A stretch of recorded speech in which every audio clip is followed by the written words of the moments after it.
may or may not have heard, but recently Mojang has been purchased by Microsoft for $2.5 billion. How do I feel about this?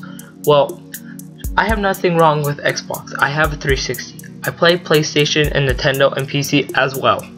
But I am scared to see what Microsoft will do because of what they did with RareWare. To know what I mean, let me talk a little bit about the history of RareWare and give my opinions on how I feel about Mojang. So anyway, let's begin. It all starts back in 2001 with the Xbox, when the Xbox had originally launched.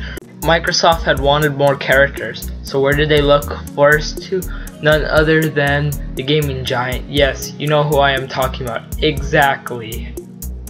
Microsoft had looked at Nintendo and all of their great characters. They wanted to find a way to somehow get some sort of characters like those. So, what do? They look at an opportunity to attack, and they do. In 2001, when the Xbox had come out, Nintendo had owned 49% of RareWare.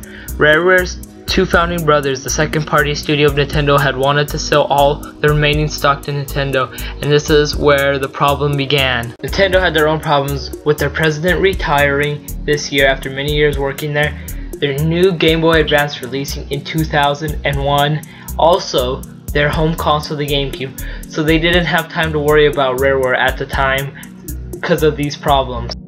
So the two brothers sold the 51% stock to Microsoft because Microsoft is willing to pay the money, and Nintendo at the time was busy with other things. So the 51% goes to Microsoft, or around $2 billion. And next, Nintendo ends up selling their 48% stock to Microsoft, keeping their franchises that they had given RareWare years before, like Donkey Kong and Star Fox, and letting RareWare keep the ones they have originally made, like Banjo-Kazooie and Conquer, to go to Microsoft. I can't tell you why, but Microsoft does the dumbest thing and tells RareWare to go develop Game Boy Advance games. No, don't develop games for our new Xbox. I know that's not 100% true. They did develop games for the Xbox, but also GBA, mostly at the same time, majority for GBA. We fast forward in time, and this is all Microsoft is letting RareWare pretty much do now. RareWare has also lost a huge income due to poor sales of Kinect in recent time, and Microsoft blames it all on RareWare. Sad. It just makes me feel, after the drop of quality of RareWare, the same thing might happen to Mojang. Not saying it will, I hope it doesn't, but it might. So we have to hope for the best, and let's see, as gamers.